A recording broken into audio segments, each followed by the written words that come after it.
Hello guys, അപ്പോൾ ഇന്ന് നമ്മുടെ ഒരു ഉത്സവം വ്ളോഗാണ്. എൻ്റെ മാമൻ്റെ വീട്ടിലായിരുന്നു ഉത്സവം. പനയനാർകാവ് ദേവീക്ഷേത്രത്തിലെ ഉത്സവത്തിനായിരുന്നു നമ്മൾ പോയത്.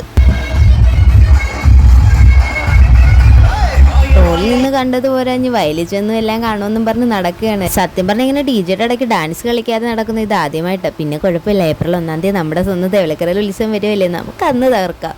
നല്ല ഡിജെകളായിരുന്നു അവിടെ. അതാണ്ട് ഇത് എനിക്ക് ഭയങ്കരമായിട്ട് ഇഷ്ടപ്പെട്ടു. ഇപ്പം നിങ്ങൾക്ക് ഞാൻ അച്ഛൻ്റെയും മോളും ഒരു ഡാൻസ് കാണിച്ചത്. എൻ്റെ കൊച്ചച്ഛനും മോളുമാണ് ഇവിടെ കിടന്ന് ഡാൻസ് കളിക്കുന്നത്.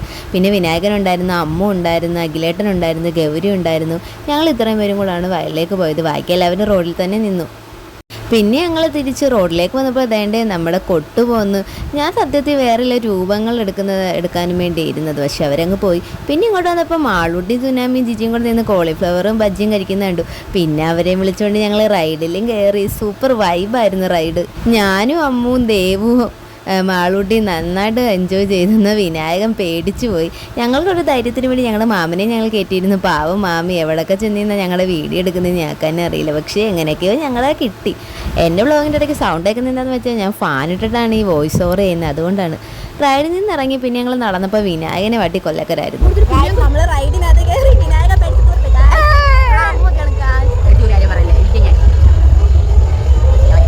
എങ്ങനെ ഉണ്ടായിരുന്നു റൈഡ്?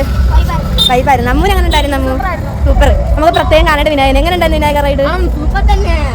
ഞാൻ എൻജോയ് ചെയ്തു ആദ്യമായിട്ട്. വിനായകൻ പേടിച്ച് അന്നാത്ത ചേട്ടൻ പൊളിയായിരുന്നു. ദേവനൊന്നും പേടിയില്ലായിരുന്നു.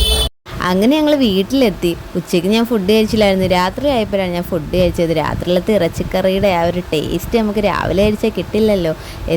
അത് തന്നെ. ഏറ്റവും ലാസ്റ്റ് ഞങ്ങളെല്ലാവരും ഇരുന്ന് ഫുഡ് കഴിച്ചിട്ട് വേണം തിരിച്ച് വീട്ടിലേക്ക് പോകാൻ. എല്ലാ കറികളും ഉണ്ടായിരുന്നു. എനിക്ക് എല്ലാം ഇഷ്ടപ്പെട്ടു. കൂടുതൽ ഇഷ്ടപ്പെട്ട മധുരമുള്ള മറ്റേ കറി ഉണ്ടല്ലോ, എൻ്റെ പേര് എനിക്കറിയില്ല, അതായിരുന്നു. അങ്ങനെ ആസ്വദിച്ചിട്ട് ഞങ്ങൾ ഫുഡ് കഴിച്ചു. അതിൻ്റെ ഇടയ്ക്ക് അവിടെ ചിലർ സംസാരിക്കുന്ന ഒരു സംസാരം കേട്ടിട്ടാണ് വിനായകൻ എന്നെ നോക്കി ഇങ്ങനെ ഇരുന്ന് ആക്കിച്ചിരിക്കുന്നത്. അപ്പോൾ ഇന്നേക്ക് ഇത്രയുള്ളൂ. Love and by.